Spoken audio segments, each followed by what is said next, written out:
All right, everyone. This is Stephanie Vance, and I want to welcome you to Your Secret Advocacy Weapon, Your Board, which is a free online training session from the American Association of Museums. Our topics today, we're going to talk a little bit about the training session, as some of you may not have been on one before. We'll cover that pretty quickly. Just a quick overview of who's speaking, and then we're going to talk about why boards matter, potential partners, existing connections, what board members can do. We're going to hear from Brenda Raney at the Science Museum of Minnesota, and we're going to talk about managing concerns, utilizing board members, what to avoid. We have a lot of stuff for you in this next hour, so we'll get started here as quickly as possible. All right, so about the online training, first of all, if you haven't been on one before, basically what's happening is you are seeing a PowerPoint on my screen, so I will promise not to check my emails or do anything like that. And basically we're running through this, and everyone's connected through either speakers or the phone. Everyone has joined in a mute-only mode, and that's because when we have a number of people on the call, it does cause problems with background noise if we don't have everyone on mute. But the good news is that you can ask questions. There's a Q&A box. And if you're not seeing that, you should see a little white arrow with a red background on your screen. If you click on that, it will open up a larger toolbar. And you'll see that there's an area marked questions. There's a little plus sign next to that. You open that up, and you can type in questions to me, and we'll address those as we go along. We are recording the session so that you can make sure that you are following up with making sure that you've got all the information that you need. You can enjoy it over and over and over again. Your follow-up materials will be available on the Speak Up for Museums website. Existing connections, I just want to make a quick note that as we're talking about the recording and the follow-up materials, you can share these with some of your existing connections. And one of the key things your board members can do is tune into this recording, and we'll talk about other options for them as well. But that is one of the most important things that they can do. So we will provide you with all of that. It will be on the Speak Up for Museums website, and that's speakupformuseums.org. Very quickly, this is me. I'm Stephanie Vance. I'm known as the Advocacy Guru. I worked on Capitol Hill for a number of years and had the opportunity to be someone that met with a lot of different advocates and constituents, recognized that some people needed some help in understanding how to develop messages that resonate. And so now that's what I do, is I help people understand how to most effectively communicate with government at all different levels. And I'm going to introduce you to Gail, who is in the American Association of Museums office. And Gail, I'm going to get you on the line here. I'm going to go ahead and unmute your line. So Gail, please go ahead. Thank you, Stephanie. On behalf of the American Association of Museums, I want to thank everyone for joining us today. Many of you know me as the Director of Government Relations here at AAM, where I've had the privilege of working with many of you since 2008, and some of you know. And Gail, can I interrupt for just a moment? If you can put the phone closer to your mouth, it's a little faint right now. Okay, will do. Some of you know that, like Stephanie, I spent more than a decade on Capitol Hill as a congressional staff member, being advocated at. And what some of you may not know is that I also spent some time as the executive director of a very small nonprofit. This nonprofit had a $200,000 budget. We had a staff of 2.5, including myself. So on any given day, I wore many, many hats, like many of you do. But this is where I came to rely on my board of directors. We had one who with ties to the business community. We had one who provided legal counsel. We had a few who had time to volunteer. And because of their backgrounds, several of them had a natural inclination toward advocacy. So if I was dealing with the state legislature or the county council, they were a big, big help to me. So I know I don't have to tell you about the threats to museums at all levels of government. Museums are being targeted in Congress. State budgets are being squeezed, and there's a perpetual misunderstanding of the vital role of museums. Just this week, there will be a vote on a bill that really unfairly targets transportation museums. And our field really has to be able to mobilize. The stakes are high, so this is the challenge. that we're posing to each of you today. If you yourself do not have time for advocacy, you owe it to our field to find somebody to represent your museum in our field-wide advocacy efforts. I truly believe in getting board members involved in advocacy, so much so that our advocacy book, Speak Up for Museums, includes an entire chapter devoted to this topic. We cover why your board is your secret weapon in advocacy, and we provide lots of ideas for how they might get involved. And not to be too self-promotional about the book, because I, after all, am the author, I have heard from a few museums that have bought a set of books for their board members, and sure enough, it has sparked an advocacy movement at their museum. In the meantime, though, please encourage your board members to just get started. They can sign up to receive our advocacy alerts through the speakupformuseums.org website. They can participate in our next advocacy training session, or they can just come to Museums Advocacy Day this February. Museums Advocacy Day is a great training opportunity, and previous trustee participants have really enjoyed and learned from their experience. One thing that you can do today is to add discussion of field-wide advocacy to your next board meeting agenda. Tell your board about this program and discuss how your museum might become more involved in our field-wide efforts. And please don't ever hesitate to get in touch with me if I can provide any help on this front. This topic is really near and dear to my heart. In the meantime, I want to thank you again for joining us, and I want to get right to our program, so I'll turn it back over to Stephanie.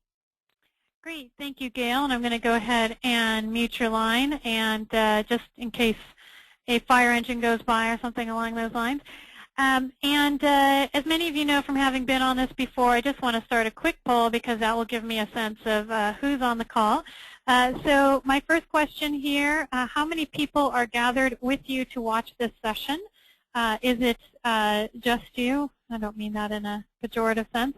2 to 5, 6 to 10, more than 10. Gives us a good sense of how many folks are on the call.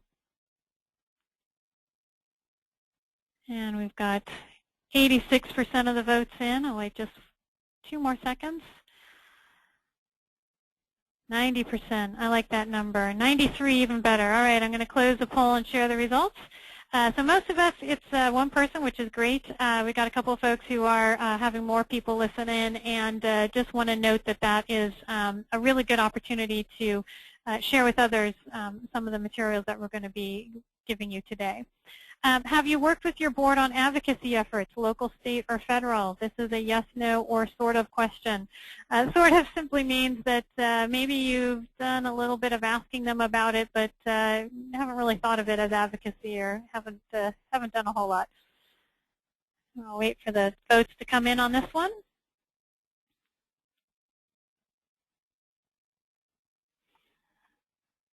All right, I'm going to go ahead and close the poll and share the results. So you'll see that we've got a nice mix. We've got a fair number of sort ofs, they win a plurality, and we've got an even number of yeses and nos. So do be sure if you've got ideas to share with us, if you've got successes and failures, if you have questions, do type them into the Q&A box. It doesn't have to be a question, it can just be a comment that will be something that will be helpful to us. I'm going to start out with a quick comment about why boards matter. Boards matter because they are a powerful resource for and a powerful influence on elected officials. As you know, elected officials are influenced by a wide range of different individuals, and boards are particularly influential in part because they may be people who know elected officials, but also because they have that power of being most of the time volunteers, generally volunteers. So they can be the ones that an elected official will say, wow, this is really important to you because you are volunteering for this cause, you're a leader in the community, and this is someone who I definitely want to pay some attention to. Now, in the, obviously people who work for museums, friends, all those folks are also very important to the process, but boards have a really powerful influence on elected officials and so can make a big difference. some keys for identifying potential board members. And this is really something that we should think about in the context of new board members, how you might, as you're building a board or replacing folks on the board, how you might think about some of those who might be good for advocacy, as well as your existing board members and how they might be related to advocacy. So the first point I would make is think creatively about your audience and who influences them.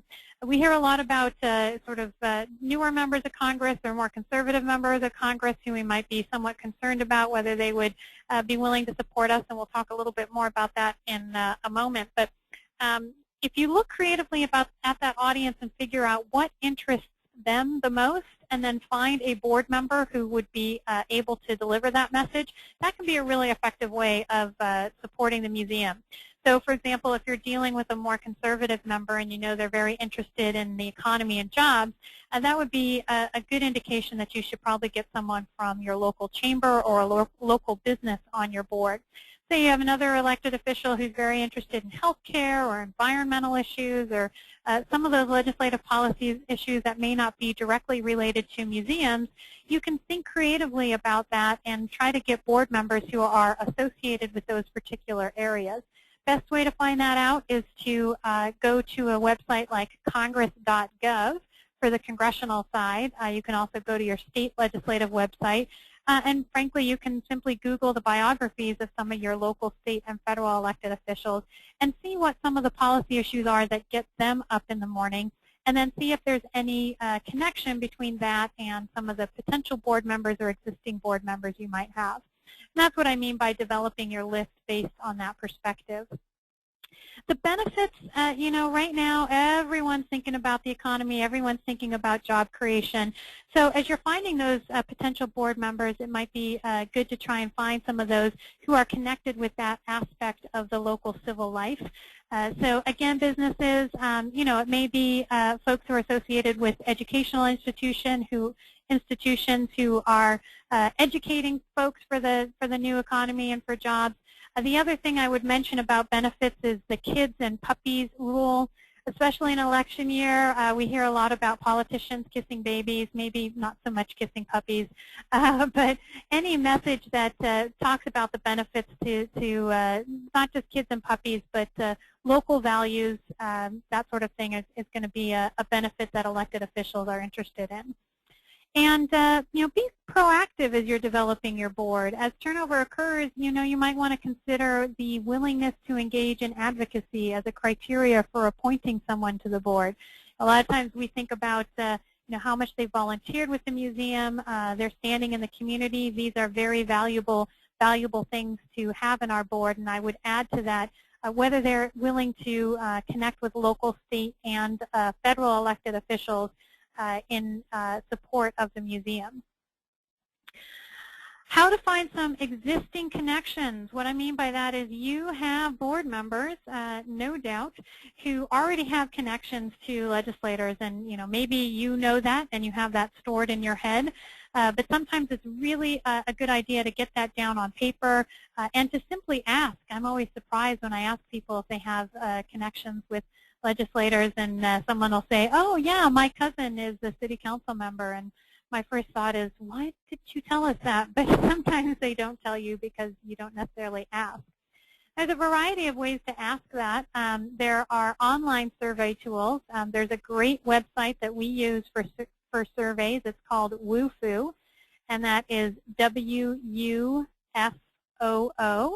And I'm going to type that into the chat box. It's wufoo.com. And that particular website, you can create a survey, you can gather the information, you can report it out, and it'll give you just a really good background on some of the board members and their existing connections. And I'll give you in a moment some proposed language for a survey like that we would be happy to send around to everybody. You also, if you have a board meeting, as Gail mentioned, make sure you put this on the agenda and simply ask folks, do you have any connections that we can help utilize for getting our message across? Now, obviously, you want to make it clear that you're not going to use their connections without their permission, but you do want to have in your back pocket some knowledge about what the existing connections are. Also, I love using social media tools to try and get some of this information. If you friend your board members or like them or whatever the kids are calling it these days on Facebook, if you start following them on Twitter, these can be, if you see that they start sending messages to specific elected officials, that will help you know that they do have some existing connections. You can also like or follow your elected officials on Facebook and Twitter and see if some of your board members ever post comments. Again, that helps you recognize some of the existing connections that may be out there. LinkedIn is also a great resource for this. Simply type in the name of your elected official and see if you've got any folks, any board members who are connected to them through their network in some way. Or you might want to consider typing in the name of your board member and seeing if any of them are connected to policymakers that might be of use. Now, obviously, you don't want to make it seem like you're following them around, perhaps even stalking your board members. That's not good. But this is a good way. They usually like to be followed on Facebook and Twitter, and this is a good way to just kind of get a sense of some of those existing connections that you might want to approach them about in the future. So once you've thought about who some potential board members might be, or either new ones or some of your existing board members and how they might be connected to advocacy, and once you've thought about some of those existing connections with your board members, the next thing to be very focused on is to understand what can board members do. Now, as we all know, people like something very specific to do. And if we've got board members who are interested in advocacy, you know, we can certainly say you can email, you can have meetings, you can do phone calls, you can build coalitions, you can write letters. But we really need to make sure that they have some very specific tasks to undertake. And in a moment, we'll go to the Speak Up for Museums website. But as Gail mentioned, they can sign up for the action alerts there, which sometimes makes your life easier. You don't have to forward the action alerts to them. And they'll get all the resources that they need to engage in some of these efforts. Also, you know, they can do those personalized meetings at Museums Advocacy Day, and they can do some of those at home. And we've done a variety of sessions on how to put together a museum visit and those kinds of things that will be hopefully useful for getting some very specific ideas about what board members can do. And again, if you've got questions about some of those specifics, you can always connect with the American Association of Museums office. Gail and Ember and Carla are always there for you 24/7. I know they probably won't like it that I said 24/7, but they are always there for you, and people that can answer any of the questions about what might be a good thing for a board member to do. One of the ones I really want to highlight is this coalition building idea. Again, board members are leaders in the community, so as you're asking them about some of their existing connections with elected officials, you also might want to ask them about existing connections with other groups in the area, particularly based on your research that you've done about the elected official you're trying to influence. So, for example, if you have a local elected official who you know is very interested in public safety issues, you might want to ask your board members, has anyone been involved in the public safety field? And usually you'll find someone who has been in some way or another, and they can be one who can help you reach out to other coalitions in that area. All right, so once you've identified, you've found some existing connections, you've thought of some specific tasks for board members, having them sign up for the AAM action alerts, which will help give you some of that information. You want to think about how you're going to approach the board. The number one thing I think that is most important is to find a board champion. And this will be someone, obviously, who understands the advocacy effort of the organization, is supportive of the advocacy effort behind the organization, and is willing to go to his or her colleagues on the board and explain why this is so important. They will be far more likely to listen to a board champion than they will be to you. I'm sorry, but that's usually how it is. So, find that champion and perhaps have a couple one-on-one meetings with that champion, help them understand what they need to ask the board members to do, and help them understand their role in making sure that the board is willing to engage in advocacy. Also, you want to figure out who the group in question responds to and ask that person to approach. So, for example, if you've got a board member who you know you really have to get on board because he or she is one of the leaders in that particular board, but you know they're kind of skeptical about advocacy, you can do the same thing with them that you would do with an elected official. You would find some of the things that they are interested in and then go to someone who is connected with those issues and ask that person to contact that board member. As we're looking at these things, you might be thinking to yourself, well, this sounds sort of like the development work we do and the fundraising work we do, that it's very important to know something about your audience and have, people who are connected to that audience get engaged in the fundraising, and it's absolutely true. Having your board connect, having people connect with your board who those board members are most interested in is going to move you a lot further along than someone just saying, advocacy is important, we need to do this, although you certainly need to deliver that message.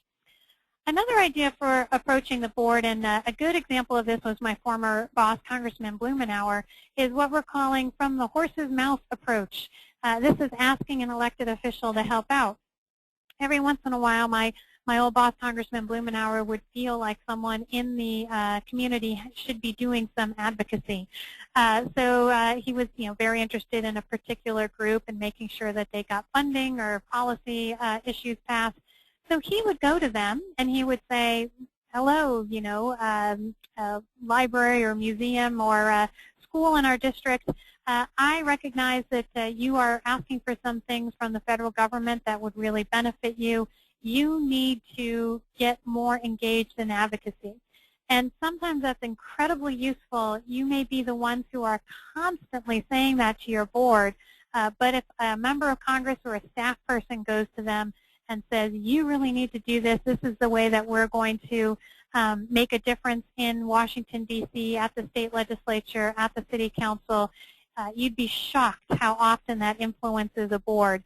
They will come to you and they will say the same things that you have been saying to them for years and years, and you might want to reach out and shake them. But it is a great, great way to get them active and engaged, and perhaps more important, have them understand why they matter and the powerful influence that they'll have on elected officials, which is where we started out. One other note on approaching the board, and I think this is probably just sort of generally approaching life in general, which is to be nice. Obviously, when you talk to them, you want to impress upon them their value and the incredible influence they have. It's not always necessary to guilt them into it or to make them feel bad, but to just provide some positive encouragement. And one way I suggest you do this is as you're following them on social media sites, say nice things about them, assuming they're true, that relate to their work completely outside the museum. So if you know you've got a board member who does work with a local humane society, for example, and you want to try to get them more engaged in advocacy, talk to them about that or say something positive about the work that they're doing there. Because if they're doing advocacy in one area, they may be able to translate those skills into doing advocacy in your own particular area. And the best way to find out whether they're doing that work is really through some of these social media sites, and of course by simply asking them. So those are some first initial keys that will help you get your boards engaged. We've talked about identifying potential board partners, how to find those existing connections, giving the board members something specific to do, and we'll point you towards some museum AAM resources in a moment, and some ideas for approaching the board. What I'd like to do now is give you some specific examples, and that's why I have Brenda Raney on the line. And Brenda, I'm going to go ahead and unmute your line. Brenda serves as the Director of Government Relations at the Science Museum of Minnesota. Lots of great pictures of science here. We're all fans of science. So Brenda, it's your turn now to give us some specific examples of what we've been talking about. Please go ahead. Okay. Thanks, Gail, for asking me to be part of the conversation today, and thanks to Stephanie for the great information so far and for what's to come. Gail asked if I could share some stories of how the Science Museum of Minnesota has spurred board involvement and advocacy and some tips on how we made that happen. But to get started, I'm going to give you a little bit of background about where I'm coming from as context for these comments. So the Science Museum is a large hybrid science center and natural history museum. It's in Minnesota's capital city of St. Paul. And while we're involved with legislative issues across the spectrum from federal to city levels, we spend most of our time advocating and working at the state legislative level. This is due to the fact that we've historically received about 30% of our unrestricted funding from a state general fund appropriation. And I don't need to tell this audience how important unrestricted funding is, so clearly we work hard to maintain that appropriation every year. So the first thing I'm going to mention sounds really simple, and Stephanie has already kind of mentioned this, but I think it's the most important thing you can do, and that's just keeping your board informed of what you're doing and talking to them. I have started presenting at board meetings that are happening just before our legislative session starts to share updates about what we're planning to request in terms of an appropriation and highlights of our strategy that we're planning to reach that goal. I also ask if anyone on the board would be willing to help share these messages with legislators. And I knew from some research that I've already done that I have a few board members who are interested advocates. But after putting out these requests, I am always amazed by how many board members step forward to volunteer to help out. These board members are willing to visit with legislators, either on their own or with me, add our issue to their legislative agendas, and speak on our behalf when they knew they'd be encountering elected officials at events, fundraisers, other activities in the community.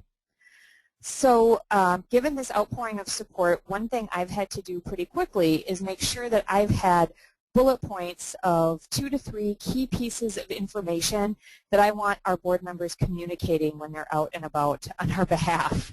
Keeping these messages for board members to carry short and essential makes it more likely that they're going to communicate those messages accurately and that they will be reinforced after multiple conversations. You want people saying the same thing to these elected officials so that they're not getting mixed messages. Another thing I learned through this process is that often board members are speaking to elected officials in their own professional careers. And they sometimes like to speak about their service in the community as part of the context of their professions. And this actually illustrates another point that I want to make. Don't think you're just asking board members for one more favor, that you're coming with something else for them to do. Sometimes this work is as much to their advantage as it is to yours. And looking at this as a mutually beneficial thing might help you feel more comfortable making this request.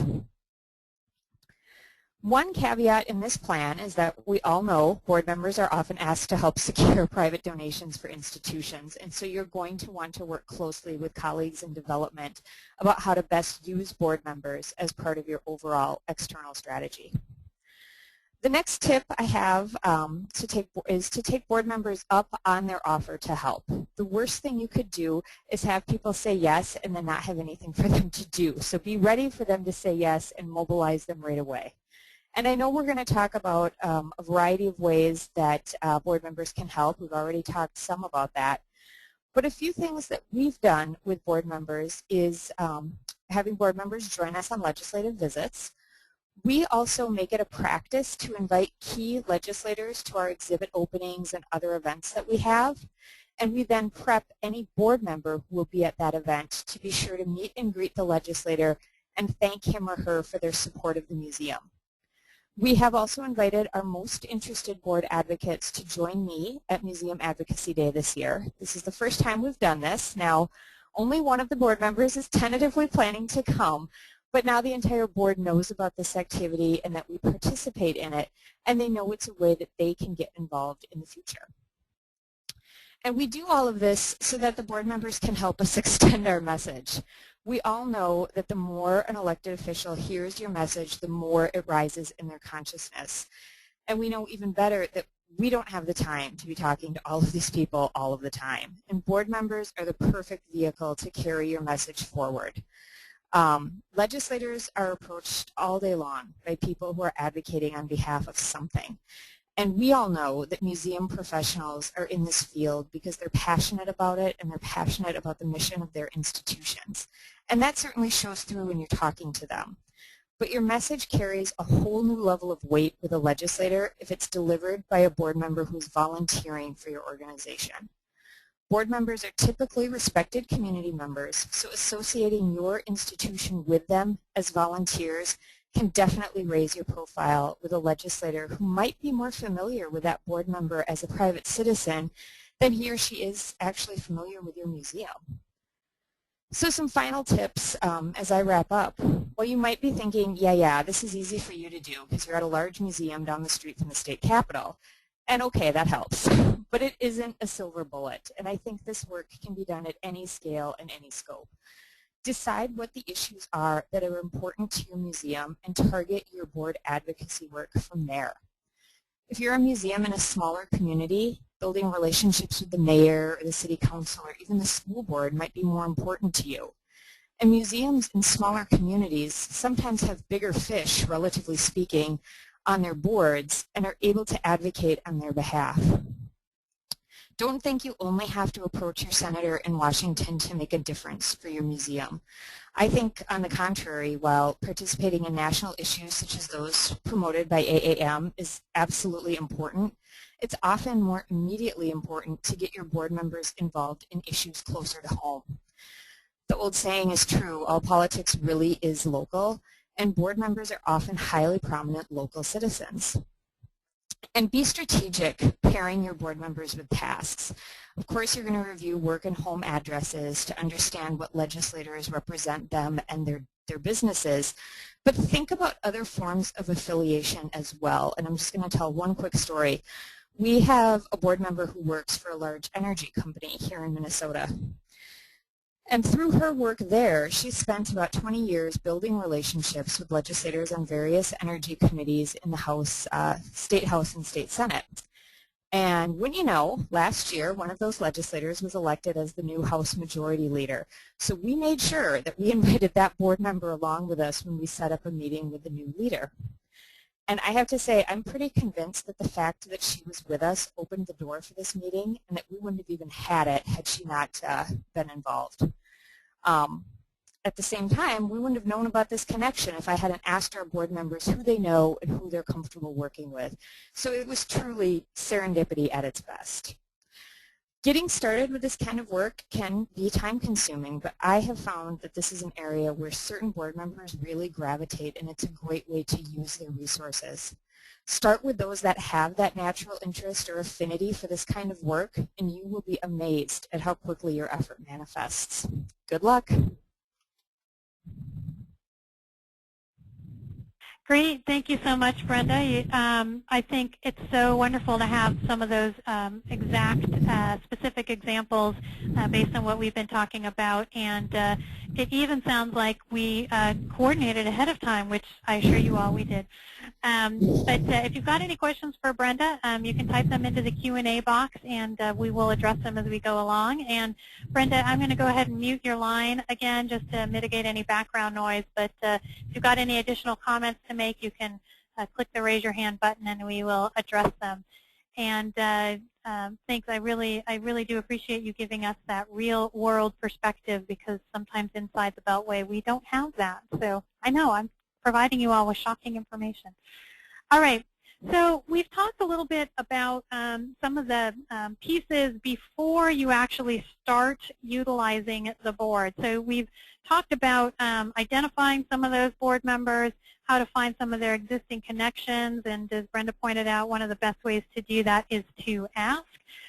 We figured out, identifying what some of the board members can do, and we'll talk in a moment about how you actually get them to do them. Talked about some ideas for approaching them. One of the key ones for me is finding that board champion, and as Brenda mentioned, finding those who are already interested in advocacy and engaging them and having them be the ones to branch out and get others involved. So I want to talk about some concerns.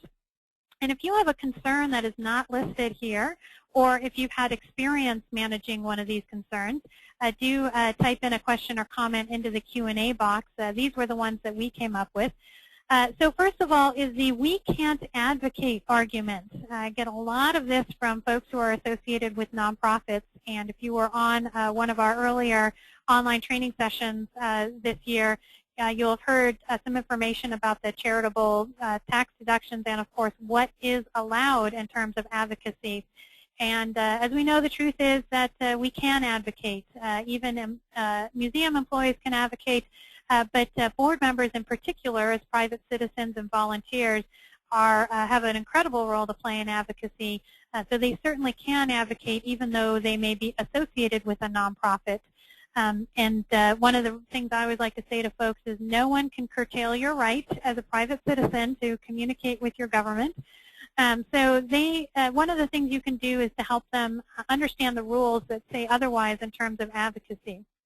Now, there's always the letter of the law and the spirit of the law. I know that sometimes at the local or state level, although technically you're allowed to advocate, there may be some concerns about how to do that.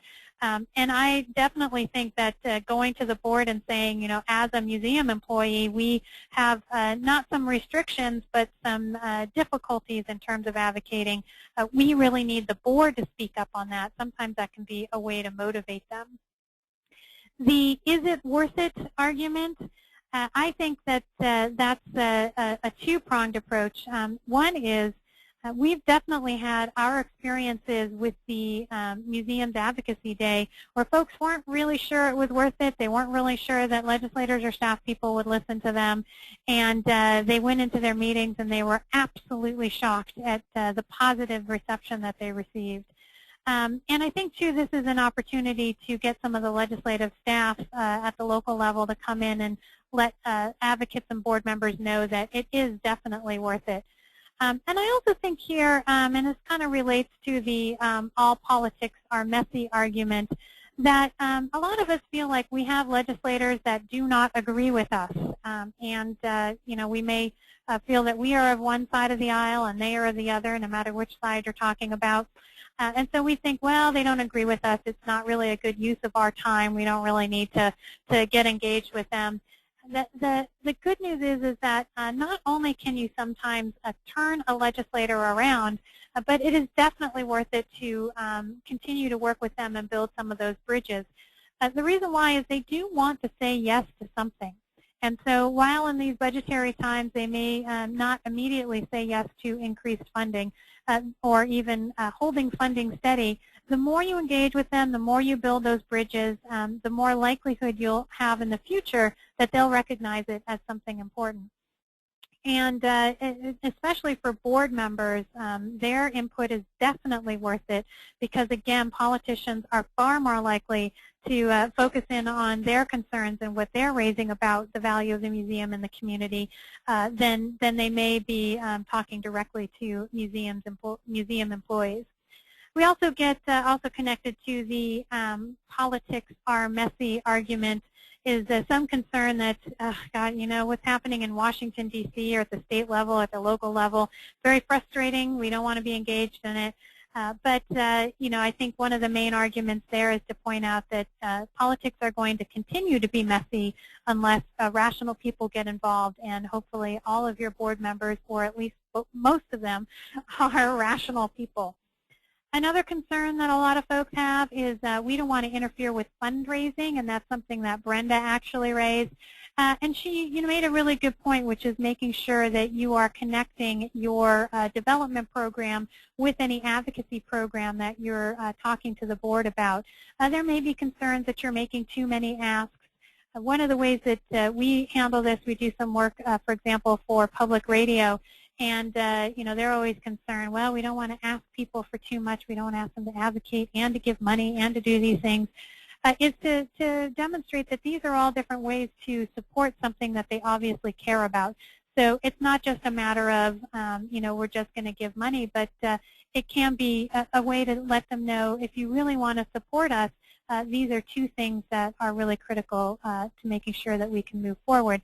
And that, as Brenda pointed out, it's actually a win-win situation. They would not be involved with your museum or on your board if it wasn't important to them. So, letting them know additional ways that they can be helpful is sometimes something that they're extremely interested in knowing. Another concern that you hear a lot is the "we don't know what to do" argument. And that's something where you all, as folks who are going to be advocacy leaders or who are already advocate leaders, can really help them with a very specific list of tasks. So as we mentioned earlier, people get nervous. They get very nervous about what specifically it is that they would need to do and what's the best way for them to get engaged. Now, we talked about the surveying your board for finding out some of their existing connections. I also want to make note, and this is something that I'm happy to share with you. I believe we're going to have it on the Speak Up for Museums webpage, is what I call an advocate intake form, and you can call it something far less bureaucratic if you'd like. This is the language that I mentioned for doing a survey of your board members, the one you could do on Wufoo, or you could simply do in an email, or even this very unsophisticated Word document. And this is simply where you get all of their address information. You can add another line for home versus business, because as Brenda mentioned, of course, we're going to be matching them up in those ways. You also might add a line for other ways in which they're connected. How did you hear about our effort? Obviously, as board members, hopefully they've heard about it from you. Some details on their connection, why they care about the museum, why they're engaged. Always good to know if they've had any experience with advocacy campaigns in the past. Again, you may not know that until you ask, and you'll find that they've been involved in some local issue, maybe an environmental issue. Maybe they're occupying one of our large cities. We have that happening across the street right now. It's Occupy DC. It's kind of fun. Do you know any elected officials personally, making sure you know whether it's local, state, or federal, and who those folks might be? And one of the things I always think is very important to ask is, what are they most interested in doing? One of the reasons sometimes why folks don't get as engaged as we would like is because we ask them to do things that aren't really what they would like to do. So maybe they like letters and phone calls and office work or some of these other ideas. And then, do you have any particular expertise that you might be willing to contribute to the cause? As Gail mentioned, she had board members who were lawyers and who helped with some of the legal aspects of the organization, not just in terms of supporting it overall, but being able to actually give some legal advice. You may have people who are good accountants, people who are good at marketing, just getting that sense from them of the expertise that they may be willing to bring to the effort. Now, you may be thinking as you're looking at this, well, I know my board pretty well. I know a lot of this. It's always good to get it down on paper, get it organized, get it into some format where other people could have access to it if needed. Obviously, you don't put sensitive information on it, but, sometimes I know for me, when I store things in my head, sometimes they fall out. So this can be a great way to make sure that all that information is written down. Creating specific tasks based on their strengths and the goals of your campaign. Really with the goals, I really want to focus in on making sure people are making specific asks. As Brenda noted, she gives 2 or 3 talking points to a board member so that when they're out and about in the community, they know very specifically what to say. We do find that, if you're too amorphous, hey, say good things about the museum, it doesn't encourage participation because it's not very clear what your goal is. So finding a specific ask, and that can be a policy ask, that can be we want more funding at the local level, or that can simply be we would love for you to come in to our museum and see some of the work that we're doing. As Brenda mentioned, maybe go to an exhibit opening. One of the things I would highlight as you're thinking about whether it's going to be a lot of extra work to be engaged in some of this advocacy, yeah, to start you may have to take a little bit of extra time. But remember, you already have a huge range of events that board members are already attending that you can simply invite an elected official or a staff person to. You have an enormous advantage over some of the other groups out there. We do work with, for example, the American Society of Landscape Architects or the Synthetic Turf Council, most of whom do not have exhibit openings and other opportunities to simply invite an elected official. So look at your calendar and see if you can get a board member to make one of those specific asks. Other things that they can very specifically do, ask your board members, not only are you going to follow your board members and legislators on social media, ask them if they would be willing to do that as well. And as they get engaged in that and they start seeing what the legislator is working on, you'll find that they'll start getting interested in coming back to you and saying, hey, I saw this legislator introduce legislation on XYZ. How can we, that's an issue I'm interested in. Can I use that information to connect with them? Responding to action alerts. We're going to go to the American Association of Museums resources in a moment, but that's something very easy they can do. There's talking points. You can use these as models, not just to respond to action on the federal level, but use these as models to create your own state or local action alerts. You also, again, would want to think about inviting legislators or staff to board meetings, not just exhibit openings, but events that you already have going on. But to really motivate them, I would say that one of the first things to do is just to ask them for one of those easy things, to even just follow them on social media, which to me is the equivalent of the campaign sign engagement these days. And studies have shown that if someone is willing to put a campaign sign in their yard, or who is willing to do something very simple, they are going to be far more willing to be engaged in a more comprehensive advocacy effort, something more personalized. So while I may not always think that signing a petition or having a campaign sign is the end-all, be-all of an advocacy effort, it does give you a sense of who would be more willing to take an extra action. Now, there's a lot of stuff we just talked about, so I want to make sure you know about some of the resources that AAM has up on the speakupformuseums.org page.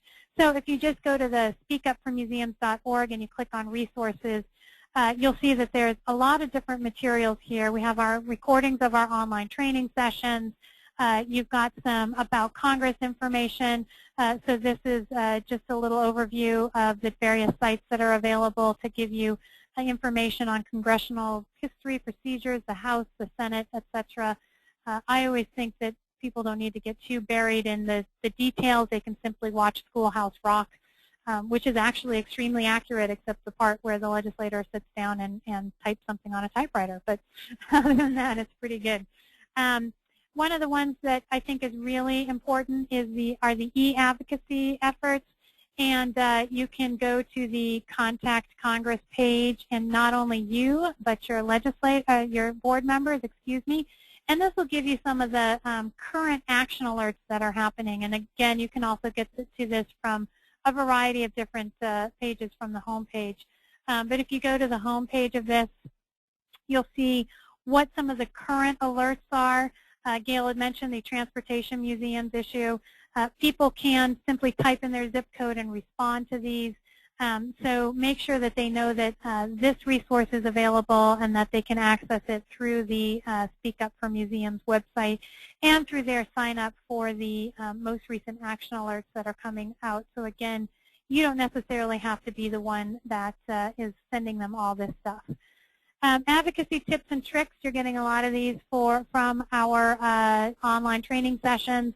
But you'll see, if you're asking your board members to set up a meeting with elected officials, you'll have some there, some details on communicating with them effectively.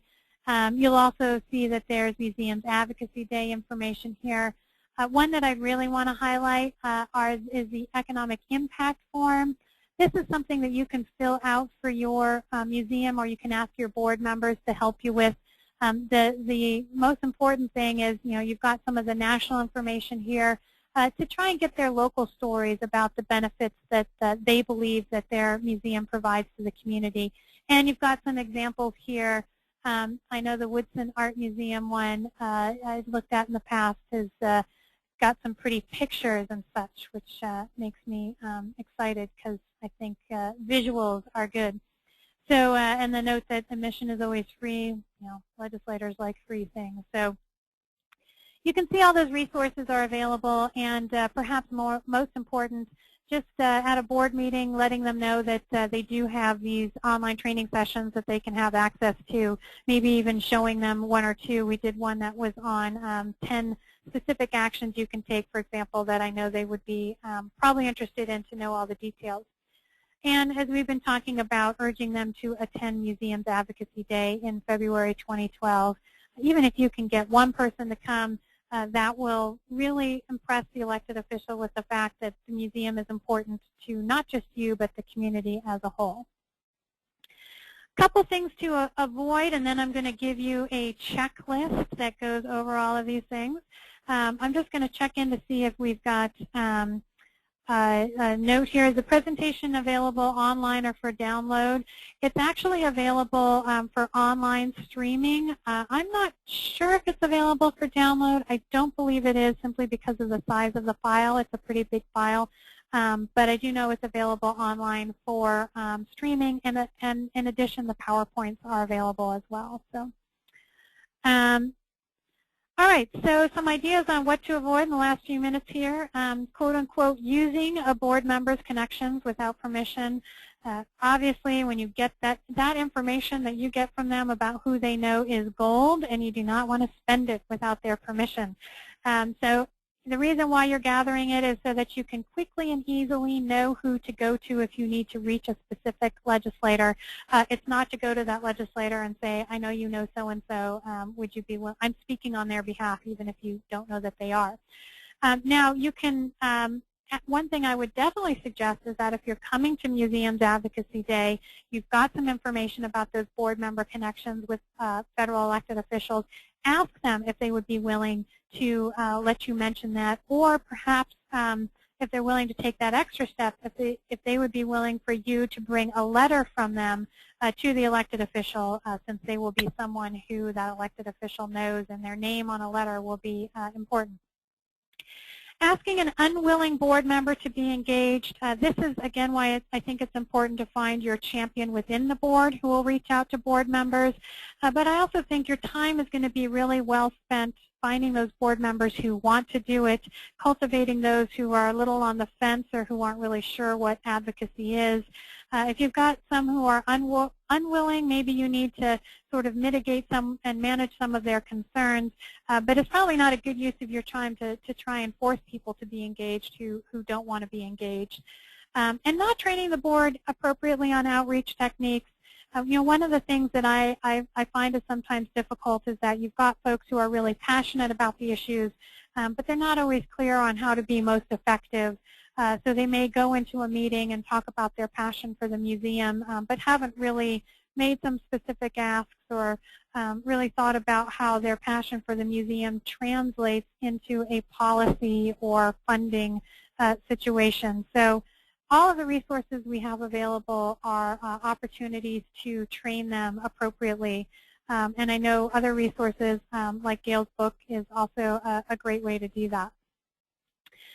So given all this stuff I just told you, I realized, like, hey, I just said a whole bunch of stuff, and so I should put together a checklist for you all. And so that's what this is. The PowerPoint, again, will be available, so this checklist will be available afterwards as well.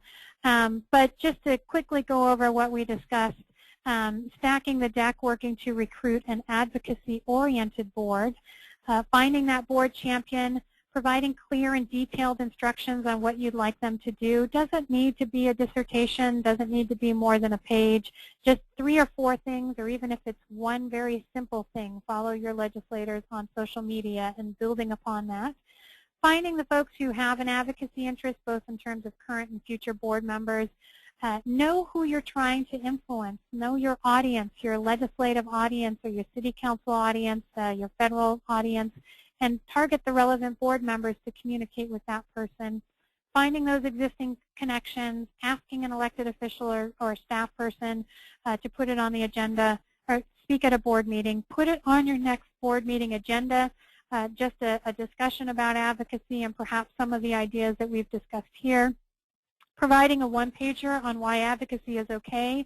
One of the resources on that Speak Up for Museum site, if you click on the resources link, is about nonprofit lobbying. Creating that board intake form, what do they want to do, what are their strengths. Again, that resource will be available to you after the session, the language I have, which you can make so much better than what I've provided. That list of tasks that they can undertake, and we talked about the resources. signing up for AAM's advocacy alerts, I think, are some of the very critical things that you can check off your list in terms of getting them engaged. Now, to make sure that you all have gotten at least one piece of useful information, I'm going to go ahead and open up our final poll. And on this one, what will you do next? This is the choose as many appropriate options as you can find. So you can choose all of them if you like. You can choose, I hope you choose all of them. But so are you going to identify potential board members, develop a plan, find a champion, create a list of tasks? I'll tell you what, I'll be generous. If you've already done some of these things, you can check them off too.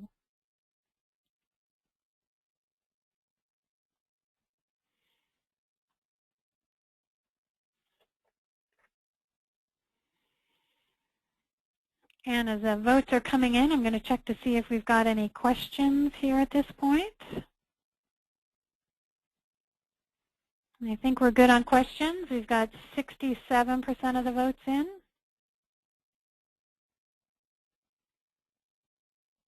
Wait to see if there are any additional votes before we wrap everything up.